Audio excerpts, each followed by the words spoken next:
How are we doing, everybody, and welcome back to my channel. If you're a new subscriber or a new viewer, thank you for clicking on this video, and if you're a returning subscriber, thank you once again for all your support. So we're back where we began. Last year I decided that if Shane Dawson can make documentaries, so could I.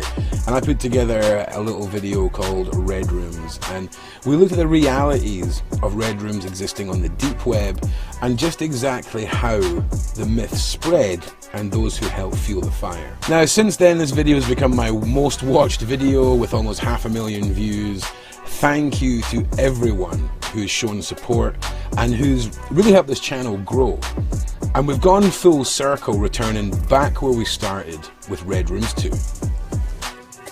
Now, what has changed since Red Rooms 1? Well, I'm going to update you on some of the facts about the deep web and exactly why there would be issues with such a thing as a red room. And then we're going to look at some stark realities and some grim reminders of exactly how vulnerable people are when they're locked alone in their own room with a webcam. Social media and the multiple platforms that exist, it's time to start looking off the deep web and on the surface web for these horrors, because those who run these organizations, these companies, these clubs, they want you looking on the deep web. They want you looking in the wrong place, too scared to investigate, when all you need to do is look at the most used social media platforms in the world. Those are where your eyes should be fixated. Now, there's been an abundance of new movies, found footage movies, ARGs, all of this surrounding the deep web, people trafficking, and the general myth that is the red room and the torture online. A lot of people fixate on what the media describes a red room as. It's someone who's been kidnapped and is now being tortured and killed on the internet for profit, and that is slightly misguided. It's misguided in the sense that the deep web, the Tor network, isn't set up to be able to do these sort of streams. It's just not plausible. And those who think that this requires some sort of new age technology, that you need to have a silver briefcase that opens up with some crazy computer inside it and all the rest of it, it's not. Sadly, the realities are as simple as a voice call on Facebook, Discord, any platform where you can video call up to 5-10 people at once. This is where the stark myth becomes reality. So that's what we're going to look at in this documentary. We're going to take a closer look at what my opinion is and what the realities are of red rooms, where they could exist, how they could exist, and what it is that we still have in this day and age with obsessions, with gore, with death. It's the same reason when you drive past a car accident, we all turn and look. It's that part of the brain that brings people to the myths of the deep web and red rooms. And ask yourself right now, before we begin this documentary, ask yourself right now, if you were led up to the door and all you had to do was open it to witness someone's death completely anonymously, would you open that door? Leave a comment down below. Would you open the door? Alright, let's get started. Red Rooms 2. Jump right in.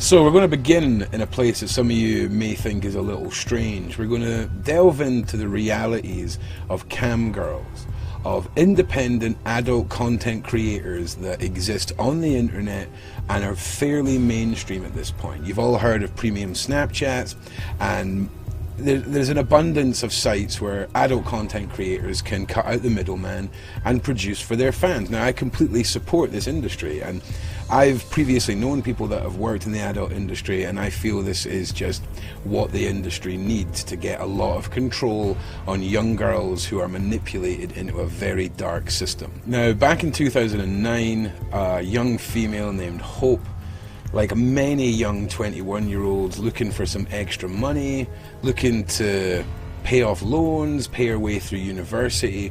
So like many others, Hope signed up to one of the many websites out there to perform as a cam girl in the safety of her own home. And this is what attracts a lot of people to cam work, is it is safe. You're in your own house. You're in control of absolutely everything. And that's why when you hear of a case like Hope's, a girl being left to die live on the internet with the person viewing it doing nothing to help, nothing at all, and for her to be groomed and mentally broken down to the point where she's able to do this, because this was a recurring customer. This wasn't his first time here.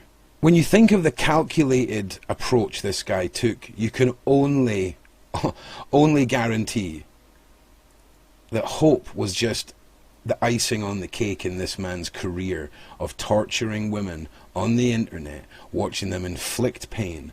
And later on, we're going to have an interview with a cam girl, with Creepchild. Now, in that interview, you're going to hear exactly what people request from cam girls, from private adult content creators. I think it's relevant here because there is a stepping stone system and there is a path that people can fall into for more severe content. It's relevant here. It's an example of it in Hope. Through a very unfortunate series of events, Hope lost her life, and she was convinced by one of her customers, one of her webcam customers, to tie herself up and put a cable tie around her own neck, and this individual watched Hope die live on the internet. This entire documentary was created simply because of this one case. When you look at an individual who preys on females, whether it's a rapist, whether it's a kidnapper, it doesn't matter. This individual's mindset, where he wanted to trap girls and inflict his bidding through their own actions, convincing them to inflict pain, torture and distress, pushing for more extreme privately made content, wanting to hear the suffering, are key points that you need to pay attention to. So right now we're going to just have a little look into Hope's case. Check this out.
Initially the police thought it was suicide because of the way that she was found, but I think we all knew that she wasn't that type of person.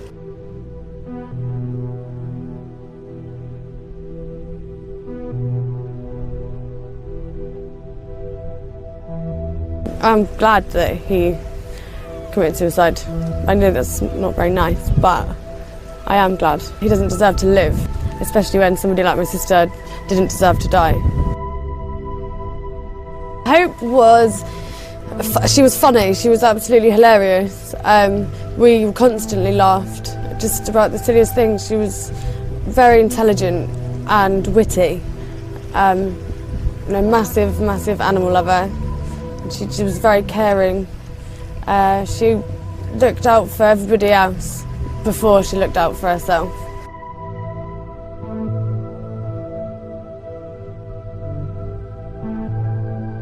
Hope's law is important to me and all of our friends and family because there needs to be justice for individuals, men or women, that these accidents happen, accidents on their behalf, just to make things clear for everybody else that some of these things that people are doing aren't okay. They're not really normal. Some of the things that he was requesting. So there needs to be like a fine line between what's acceptable and what's not acceptable.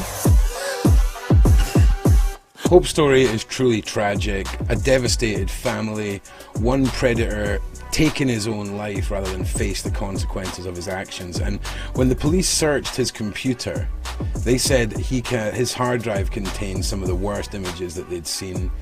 All of this ties in with sexual gratification for torture, red rooms, hardcore, and the girls, the entertainers who are having these requests inflicted upon them. Now, if it can happen on one of these campsites, it can happen on any of them. So next we're going to talk to one of these girls. Creepchild, a successful content creator, absolutely stunning model, lovely, lovely girl. And I was lucky enough to interview her for this project, and I strongly suggest you guys go and follow her on her socials, go interact with her. She's a lovely, lovely person, and of course all those links will be in the description. And if you're watching this, Meg is currently in a competition. There's a link below. Please go and vote for Meg and share her link. It'll be much appreciated. Thank you. But for now, sit back and listen from someone who has had first-hand experience in having to make some seriously, seriously painful content. Check it out. Here we are with Meg. We're going to have a little discussion about how she feels as a sort of active member of the independent adult content creation community, about the progressive darkness of the content that she's asked for, whether it's things that she's been told to do herself or the content that's been created. But Meg, you tell us a little bit about what you do, and then we'll follow up with the questions. But yeah, tell us a bit about yourself. So I've been a nude model for over 2 years on Instagram. I've just been taking photos of implied and nude work and posting them on there. I'm also a premium Snapchat model for over a year. So I sell my private account where I post my nudes and other self-made content on there. And I've been doing that for, like I said, about a year. I also have my own website where I post all my videos, all my content for a monthly subscription, and then people can buy individual videos themselves. And along with that, I do custom videos, which is mostly where a lot of this content is coming from, where I get requests from people to make certain content for them because they'd like to see me doing certain things. Yeah, so. Absolutely. And is that all of that custom content done through the premium Snapchat, or is that also done through your website as well? I do it through the website as well. Most of it comes from the premium Snapchat, though. Okay. I find that the Snapchat is a lot more discreet, and most people can stay kind of private on that. My website is, because it's subscription, you kind of have to log in your information. Yeah, okay. And with logging in your information, the privacy kind of gets a little bit iffy. So most people would prefer that there's a difference between the requests on your site compared to the requests that you get on Snapchat? Is there a big difference in in that, yeah? Absolutely. Okay, So okay. like usually on my website it's pretty standard stuff. Yeah. Pretty just like regular normal things. On my Snapchat though, I can get some pretty intense requests. A lot of dirty things that Okay. most people, you know, wouldn't really do, but because it's my job, they come to me for it, so Yeah. I don't judge and I just take it Yeah, at that. But absolutely, absolutely. And this is the thing for me. The whole topic of this red rooms too is looking at what defines a red room and how somebody on a digital platform who's instructing someone else on a digital platform to inflict pain or torture or humiliation or anything like this is the definition of a red room. And I feel like a lot of cam girls and even a lot of the live streaming cam girls, even when it's not yes. private settings and things like this, there is Yes. dark elements to it. And you know, I'm going to be showcasing that in this documentary. But for someone like yourself, tell us, you know, your stories of when things have just progressed to the point where it's just a line's being crossed for you. So I get a lot of requests for anal play, Okay. and that for the most part I'm okay with. I'm open with that, but it can get pretty intense in terms of what people expect me to do. In Okay. terms of things I insert into my anus, I've Okay. been asked to insert vegetables, bottles, and I people. imagine I I do a imagine lot of it's a girth thing when it comes to the extreme anal yes. play. It's a girth thing, right? Yeah. Absolutely. Okay. And a lot of it too is a lot of them they request specifically they want to be able to hear me. They like the fact that I'm in pain from shoving these Yep. things into spots that it shouldn't be. And that definitely becomes a thing. Also because I do a lot of BDSM custom kink play, I get asked to be whipped and hit with all kinds of things. At hardest capacity in terms of like leaving welts, bruises. Even just yesterday, I had a photo up that had a couple of welts, and someone was like, "How much do you want for you to do that times two?" And even Shit. that was already painful enough. So it's And like, with that, I take it that is that something that you would do live, or is that something that you would pre-record? so I do offer a live like package. So like Okay. if someone would like to do that live, I could do it live. If it was live, it would probably just be me solo. So Okay. I'd be able to control everything that's happening to me, Okay. which is beneficial to me because then I know my own boundaries. Absolutely, absolutely. However, if it was something that needed a partner or something a little bit more intense, which has happened before, I've been asked for more intensive things. I've been zip tied. I've been duct taped to a bed, duct taped my whole face basically, and like those things need partners. Yeah. Everything is always consensual with me Yeah. and my partner when I do it, but sometimes that needs to be done with someone else, so that would have to be filmed, and I would give them like a couple of days to film it, and I would find my partner and I would film it Okay. for them. Yeah. And you see, this is where my theory on this whole thing comes to light, because whether it's one person being instructed to inflict pain onto someone else, or someone's being instructed to inflict pain upon themselves, it all ties in with profit for torture online. And Yes. don't get me wrong, I'm not saying that BDSM webcamming, right, and someone being murdered on the internet are the same thing, okay? No. But when we look at torture, just the word torture, there's people that class that as a fun sexual thing, and there's people that class that as legitimate information gaining, all of the traditional reasons that you would torture someone. You know what I mean? And there's a big difference between sexual gratification and the worst experience of your life. Do you see what I'm saying? So I'm not comparing what you do to an actual murder room. I'm just saying on paper, just using keywords, there's very little difference between live streaming of torture and live streaming of a kink or BDSM when it's pain and torture that's being inflicted. Absolutely. And I do something particularly when I make videos that are, you know, a little bit closer to something that you might find on a red room that is, you know, not consensual. I make sure that my partner shows some type of consent and we have some type of form of consent in the video so that there is something documented at least, so that when someone's watching it, they know that they're two consenting adults. However, it can't, like, other than that little moment, there's some times where you do not know the difference, and like, and I obviously play it up because you're filming it, so like, people can think that like you're in pain, and honestly sometimes I get hit hard enough with something that it actually really does hurt, and lines almost do get crossed, and you know, you have safe words and things like that, but it's still, there's only so much a body can take. And when you're being asked to put your body to that limit, is money, like how much money, like what's, like it gets very exactly, where is it worth it, where is the line cross and all the rest of it. And like, I understand, like I've seen some people who are pain lovers in the kink scene, and it's like, wow. And don't get me wrong, that's how I am too. Like I enjoy I enjoy a good welt. Like I'm not gonna lie. Zero judgment here. Zero judgment at all. I'm like a fetish blood girl. I'll do that. But like I said, there's still some boundaries that come to play. Like I had an experience once where someone that I was seeing that was a partner wanted to do a very intense rape scene.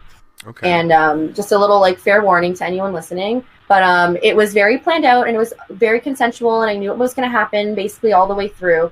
But things were still left, you know, kind of to surprise, because that was the idea of the role play. But in this, I was zip tied. I'm pretty sure if this was filmed, no one would know the difference, because the way it was acted out, I was terrified. I was zip tied by both my hands. I had a plastic bag zip tied around my neck. I was like waterboarded with beer as like I was being basically like face fucked. And it was just a bad scene altogether. And when it got very, very like violent and I couldn't see, I couldn't hear, I'm like tied up, and it comes to a point, I obviously used my safe word. It ended instantly because, like I said, two consenting adults knew what we were doing. This is it.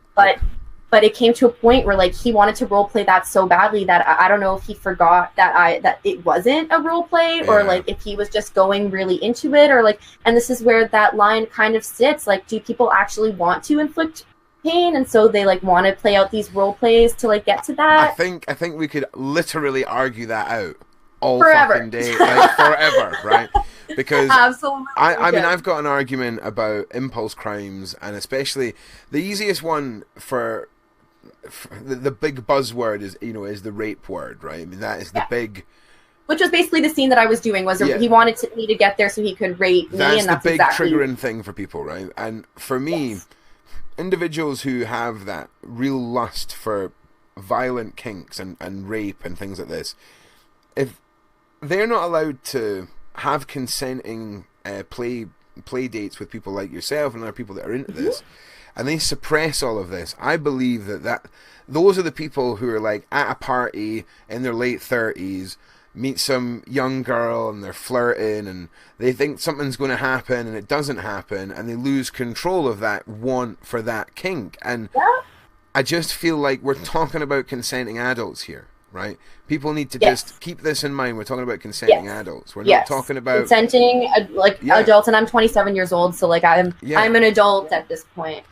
Google is far fucking worse than the fucking dark web, right? I'm going to tell you. Fair enough. You're gonna see some shit in this documentary that you're watching right now. Yeah, Meg. So we're going to just sort of continue talking with where times things have crossed the line, and obviously Premium Snapchats is probably the most up-to-date social media platform that's been sort of merged into a content production platform. I know there's a lot of sites now where you can sign up as an adult content creator, and you know, people are paying a subscription or they're buying content individually and all of that. But I certainly feel like out of all the social media, Snapchat, I mean, it used to be Twitter used to be the one, but there still is a little bit of a thing on Twitter, but it's definitely moved to the Snapchat.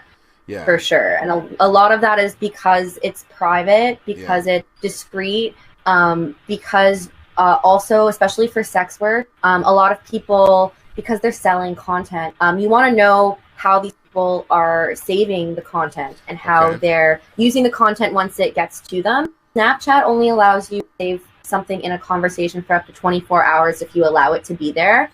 However, that person can either save it or they can even screenshot it. But you, as a model, get notifications when someone does that. So you can kind of control even from there what kind of content people can keep. Yeah. And when it comes to that, that's really important as well. So that's basically why Snapchat has become a better platform for that. I've gotten some pretty insane requests that I've had to say no to. I know we were talking about it briefly earlier, but I get incest all the time. Okay. And I'm not talking about play. I'm talking about like actual incest. Yeah, okay. A Yeah, shock value okay. out of it. Like a lot of Yeah. these people, and especially with a lot of the requests that I've received, like just putting over like big size things in spots that shouldn't be, where Yeah, there's going to be absolutely. pain, being tied up with the partner and just being like whipped or beaten with anything until you're bruised black or blue.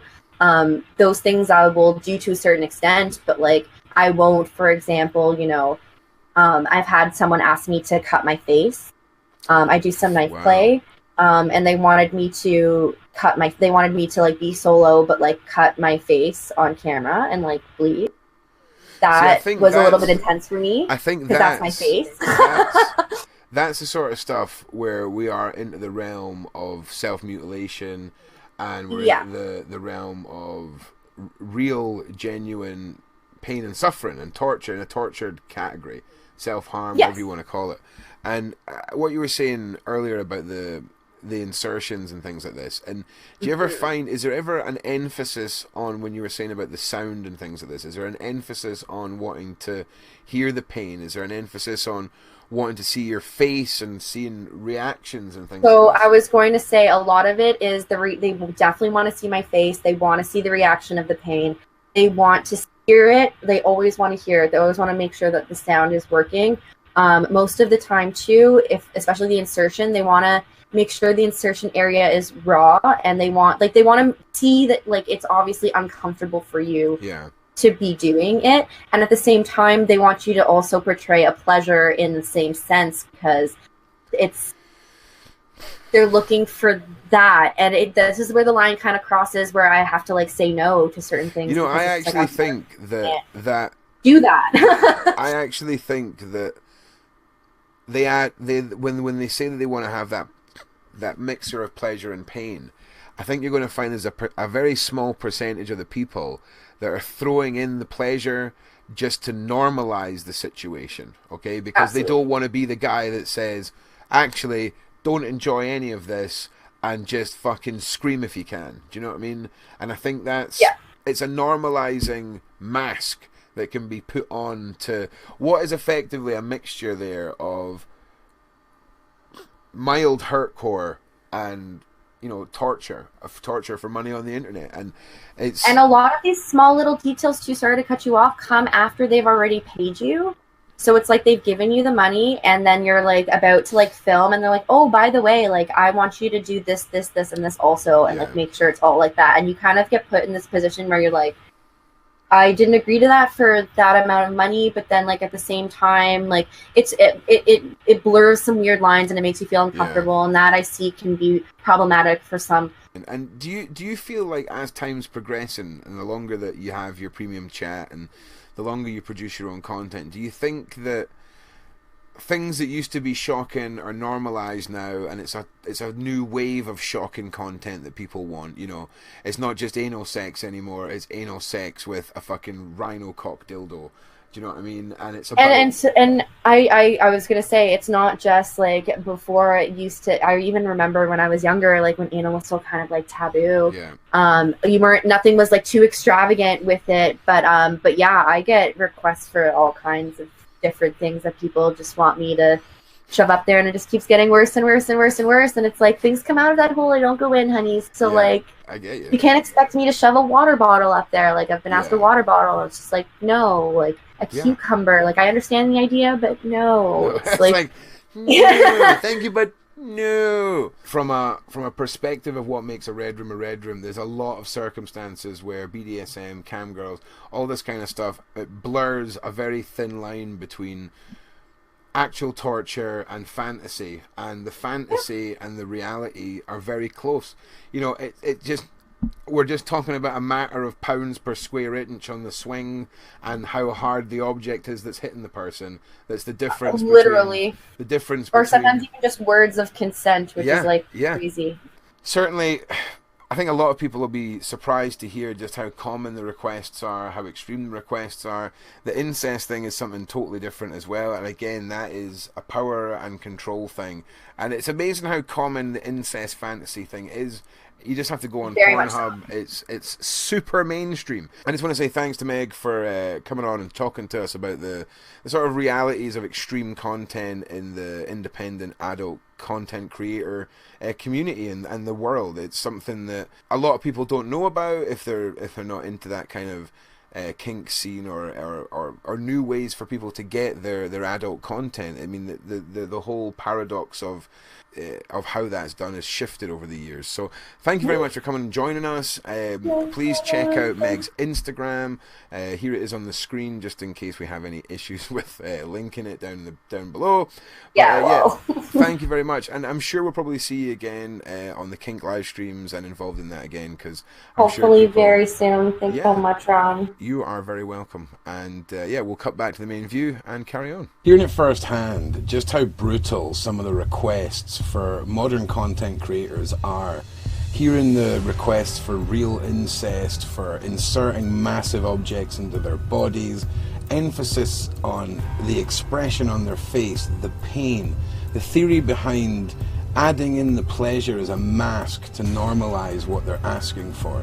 So many questions I'm left with after Meg's interview, and this is what we want to just continue looking at. I want to continue to see how many other platforms have become hostage or have been used for broadcasting death, suffering, suicide, and abuse.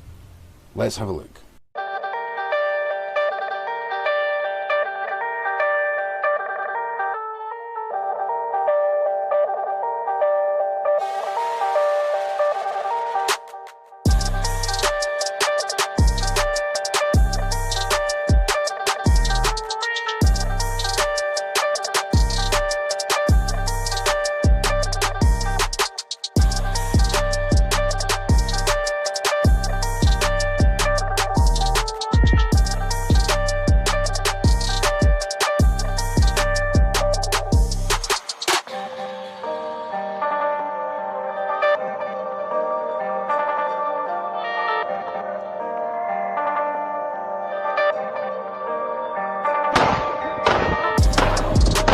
55-year-old Prentice Robinson was on Facebook live streaming his walk home from the local police station after having his phone stolen, when suddenly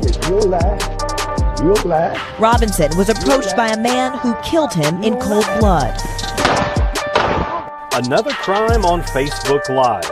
A man in Thailand, upset with his wife, hanged their 11-month-old daughter on Facebook Live and then killed himself, police said. Police said officers found the bodies of 20-year-old Woodasan Wongtalay and the baby in an abandoned hotel in Phuket province after receiving reports of the video. Police said he felt neglected by his wife because they'd been fighting, so he took his 11-month-old daughter to an abandoned hotel where police found the bodies hanging off the hotel. The man made the broadcast Monday evening, and the video was made inaccessible by Facebook late Tuesday afternoon. The incident came less than 2 weeks after a man in Cleveland, Ohio broadcast himself on Facebook Live shooting a man to death. A video showing a man with disabilities being tortured is broadcast live on Facebook. He was beaten, slashed, and then forced to drink out of a toilet. There are 4 arrests in the case, described by Chicago's top cop as sickening. Eyewitness News reporter Rob Elgis is live with more on the investigation. Also a closer look at this video. Rob. Chicago police are saying it's too early to determine if this was a hate crime, but the Cook County State's Attorney was here at Area North talking to detectives today. Also tonight, new video surfacing showing terrible things. The videos are hard to stomach. Head against the wall, bro. Do not move, bro. Profanity-laced, they appear to show several people taunting, even torturing and beating a young man. Police say he has special needs. It's sickening. It's sickening. You know, it makes you wonder what would make individuals treat somebody like that. Kiss the flow. Kiss the flow. Go in the pot. Go in the pot. Police believe the man could have been targeted because of his mental challenges. Chicago police say the 18-year-old's parents reported him missing from Streamwood this weekend. He's from Crystal Lake.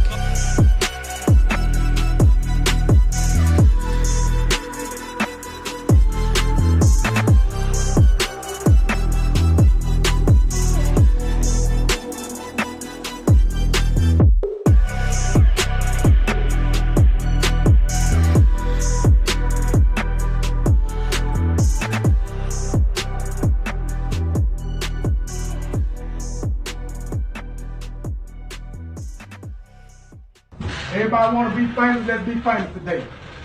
Okay. Huh? I do. Yes. He's telling you I get on these bitches level. No. Go. Stop, Jonathan. Stop, Jonathan.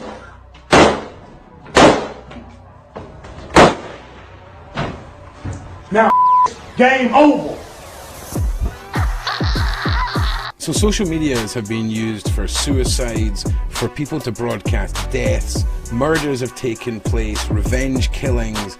I mean, when you read about babies being drowned in buckets, you realise just how devastating the effects of these platforms can be when they're mishandled by those who want to torture and take lives online. So my theory for all of this is if people can be as brazen as they are to broadcast tortures, beatings, shootings live on Facebook, it doesn't take a genius to figure out that if someone wants to do this for money, then doing it via a private video call is all it takes.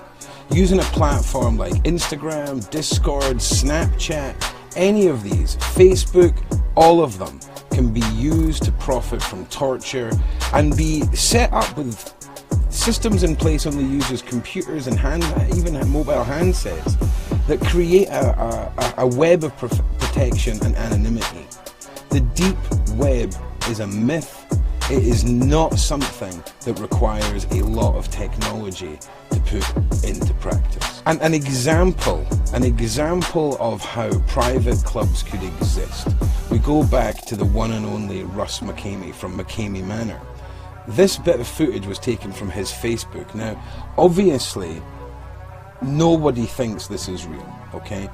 But these statements and what is stopping an individual like Russ McKamey having a private little business going where people want to pay him money to privately view somebody who's given themselves up, signed a 40-page waiver, and is being hypnotized by Russ to be tortured. Have a look at this social media post and tell me that Facebook and other platforms can't be manipulated by those wanting to profit from torture. Have a look. South really fast. I'm going to actually talk with us earlier. Take like a knife or a fork, be any object, a screwdriver, knife, fork, ice pick, whatever you guys select. I'll let you guys select what you want. I'm going to, under hypnosis, I'm going to put that through her body, through her arm or her leg, completely ram the object completely into her body. Can't be like torso, can't be around any organ matter, but I know where the body, where it works and where certain parts in the body that cause any or punctured. So it can be, like I said, I can use a fork, a knife, screwdriver, Phillips, regular. So we're gonna do that tonight while she's under hypnosis. You're gonna see it all live. I'm gonna put that item, whatever it is you guys select, your choice. I'm going to put that item slowly. I think I'll use her leg, right in her quad. So there's some blood. There'll be some blood involved. I'm going to actually take that object slow all the way into her leg. Nothing to know where to do, cause any permanent damage. Anatomy is something that I learned when I had to do all this training in the military. This is all stuff I did in the military when we had to do interrogations. So when considering an individual like Russ McKamey, McKamey Manor, and the possibilities of a large audience and community that would buy into that, even if it was fake, you can see how it is not difficult to implicate, even advertising on a closed Facebook group, these fictitious hypnotic torture sessions.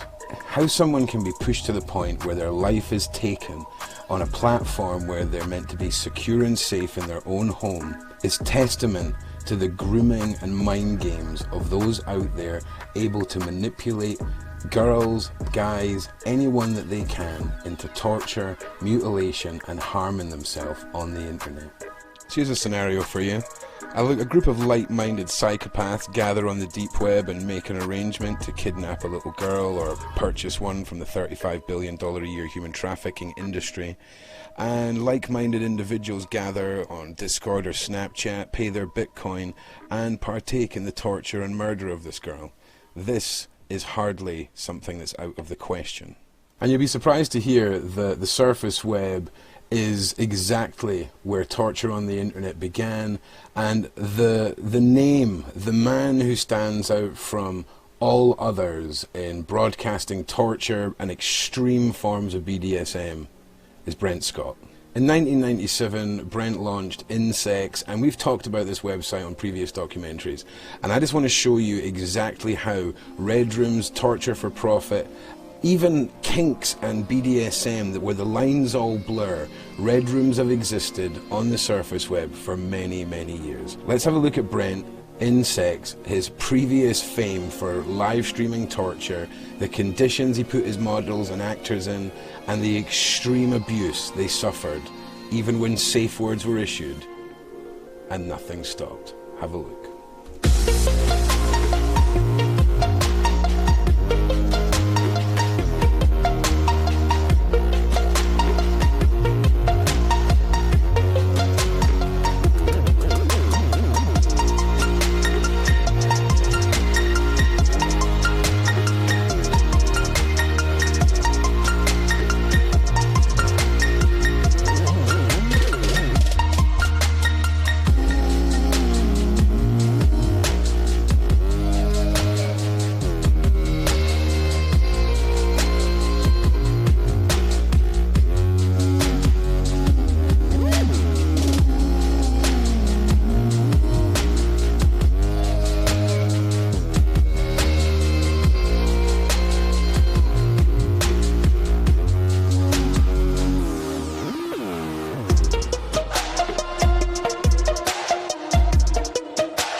Now, clearly the acts of Brent and the history of InSex speaks for itself, the abuse that took place and the extreme levels they went to. But, in my opinion, all of this sort of activity and these sort of extreme kinks conducted within the boundaries of a website where you have to sign up, you have to use a payment gateway, prove how old you are to get access to this sort of content is a lot better than it being uploaded to places like Pornhub. When content like this ends in the mix of mainstream porn and is seen by those who are casually just perusing the site, it can lead to misconceptions of what consensual non-consenting is, the extreme levels of BDSM, torture, even what a safe word is. This can be seen as a mainstream sexual form, and it can be dangerous. And this is where a lot of people's path to more extreme content begins. And you just have to look at, ever since Insex and the evolution of extreme BDSM and torture on the internet in a pornographic sense, it has just become more and more mainstream, it's become more and more extreme, and it's become more prevalent on platforms like Pornhub. Let's just take a look at some extreme torture pornography that is available freely on the surface web.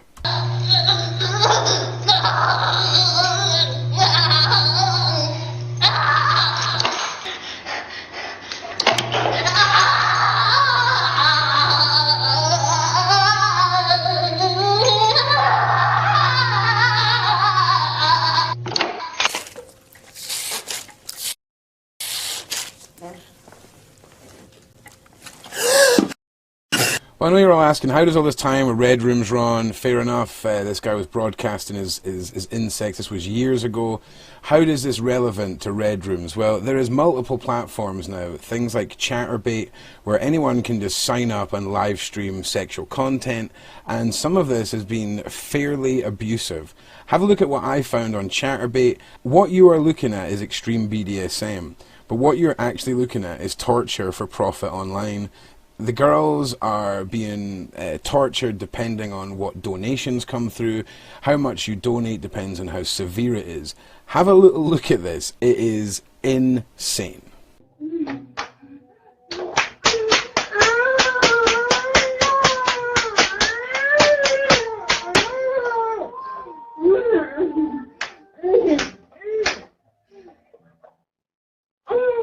Come on.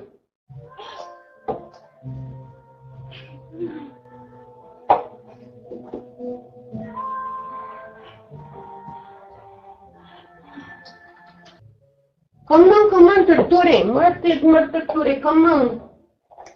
Come on. Martir, justice. Martir, injustice. Come on.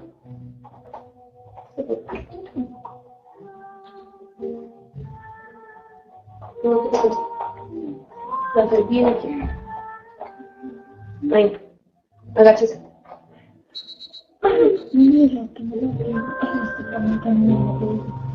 Así,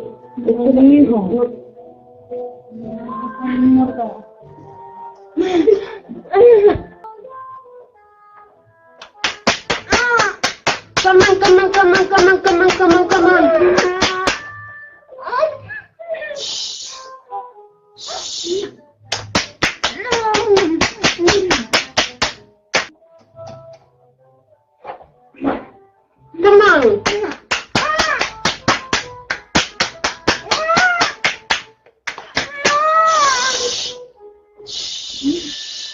I found that shocking because the platform it was hosted on required no age verification, and this is just live broadcasting on the internet. Out of context, people can misconstrue this sort of thing and can go searching for the real thing. And it becomes a scary, scary situation where torture, sexuality, the lines get blurred, and you end up with tragic, tragic cases like Hope's, where an individual so lustful for torture and pain that he's willing to push a girl to the limits to where she is forced to asphyxiate herself for his gratification on the internet. So my point from the start has been that Red Rooms, the deep web, the myths that we all know are exactly that. They're myths. The stories you read on Reddit, the mystery behind it all is exactly that. It's a false fabrication, and if anything, it's taken attention off where these things and these crimes actually exist. There's no sci-fi technology needed. All you really need is a like-minded community, a social media platform that allows for a multiple person video call, the use of Bitcoin, and when you consider that there is a $35 billion a year sex trafficking industry, it doesn't take a genius to think that some of these individuals are ending up raped, tortured and abused for insanely disgusting adult content, but also live streamed and abused, live streamed for profit. And when you consider how the drug industry moved to the deep web and how it flourished there, torture, abuse, rape, people trafficking and murder can easily navigate its way into DMs and onto social media platforms where they don't need anonymity, they just need a like-minded audience. Now, with platforms like YouTube, with algorithms that are incredibly intelligent, being able to detect porn, swear words, copyright claims and all of that, I'm proposing that all platforms in the internet develop a globally used safe word. So for example, if somebody is being sextorted, or there's a problem in someone's DMs, perhaps a younger individual or a vulnerable person has let things get a bit far, there's a word that can be said that things like Google Plus or the algorithms like Siri and these voice activated systems that can be put in place that when a global panic word is said, precautions and safety measures are implicated by the platform to make sure that individual is safe.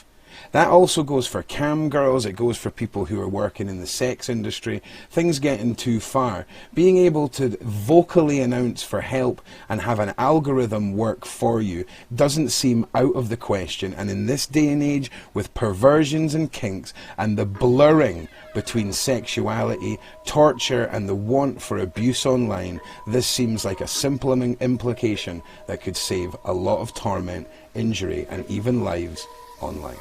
So what do you feel about social media? Do you feel that what I'm saying is a harsh reality? Do you think that we need to start looking at precautions to keep people safe in the digital era that really extend beyond reporting a profile or reporting how someone conducts themselves? Somebody being able to verbally alert a system that they're in distress or in need. And of course this could carry over into daily life if someone was to fall in their home. Having this verbal communication could ultimately save lives. But the realities of red rooms, for me, I'm going to keep pressing with this. I've got a few leads since I posted around about this documentary, and a lot of them are nonsense. You get sent the usual deep web craziness, but there's a couple of them that have come in that are a little bit convincing. Now, that's something that I toy with whether or not to show individuals, because what if it's real? But if any of them turn out to be on the surface web, I think I'll let you guys make up your own mind. And I am pressing for more information on these leads. It's difficult, but just know that I am always on the search for the reality on this topic for you guys, because I know that you guys love it, you're intrigued by it, so am I. It's one of these great mysteries. It's morbid, and it's unfortunately beginning to stink of reality within this day and age. So listen, for me, this is about all I have right now on the realities and the existence of red rooms. I've showcased to you everything that is going on right now with Chaturbate, with the extreme torture porn, with individuals like Russ McKinney, how easy it would be for another individual like Hope to lose their life to a grotesque individual seeking out extreme torture and death online. It's all put in perspective, and for me, I just wanted to showcase and update you guys. There will wholeheartedly be another part of this in the future if anything else pops up, if my theories change. But for right now, I wholeheartedly believe that all you need to create a red room is a Bitcoin account, some like-minded individuals, some poor individual that you've tricked into your capture, and a Snapchat account. To me, that's the realities of red rooms. Let me know what you think down in the comment section. Please leave a like. If you're interested in supporting this channel, please become a channel member or a Patreon. You can also donate and leave tips. The link is in the description. Please check out all of my social medias. Check out the Instagram, follow me on Twitter, do all that stuff, because there's a lot more coming. I have got a lot planned for this year, and I am just getting started. So please, please, please, at the very least, make sure you smash that subscribe button and ring that bell. So for now, we leave it there. The Red Room mystery continues. I'll keep up to date with absolutely everything that goes on, and we're jumping back into the deep web as of Monday. The brand new series begins, so make sure that you are subscribed for that. And as we continue reporting on internet horrors, on the deep web horrors, and the realities of subjects like the Red Rooms, we will be moving forward this year looking at more topics that touch on death and the obsession that people have with it. Thank you so much for watching. Thank you for all of your support, and I hope you've enjoyed this video. I hope it's been informative and opened your eyes to what is out there with regards to torture, murder, and how social platforms can be manipulated. It doesn't take much once somebody is abducted and captured for them to end up online for profit. So what's next in the documentaries? Next we are diving into the realities of snuff, whether or not it exists, my beliefs that there is an international group of individuals who trade murder, who conduct murder out at sea, keep all of it offline, keep it as undigitized as possible, and go out and exchange these bits of footage with each other offline and in ways that are untraceable. I believe that's how it would be done. If I was going to be murdering kids out in the middle of the ocean and recording it, I'm certainly not going to stick it on a computer that's got access to the internet. I'm not going to upload it anywhere. I'm going to keep it in a goddamn safe and trade it with like-minded people. And I think that is a reality of the snuff industry. In the same way as I believe that Red Rooms exist on social media, I believe that the reality of snuff is just taking a step back and undigitizing and disconnecting the media from the rest of the world. From me, Ron Swanson, as always, remember, you, me, we are the warriors against all of this. When good people do nothing, evil triumphs. Remember that.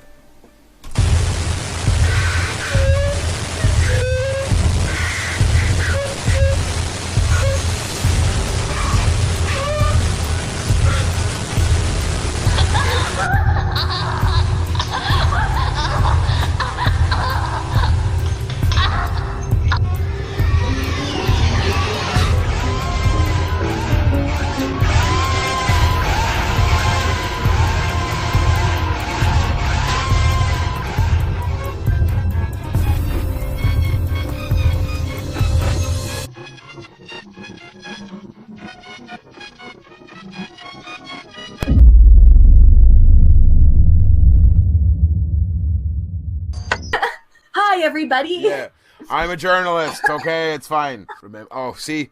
Fucking Adobe. Look at this motherfucker.